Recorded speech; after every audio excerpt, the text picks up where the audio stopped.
Next situation, I set myself up as the crossing vessel being give way to the vessel that I'm crossing.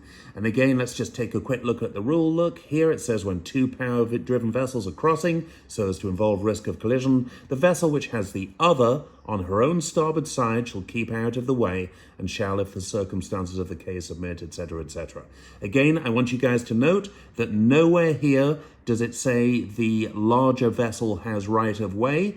Nowhere here does it say might has right or any of those other things. So please, guys, regardless of the relative size of the boats involved, your boat, the other boat, follow the rules.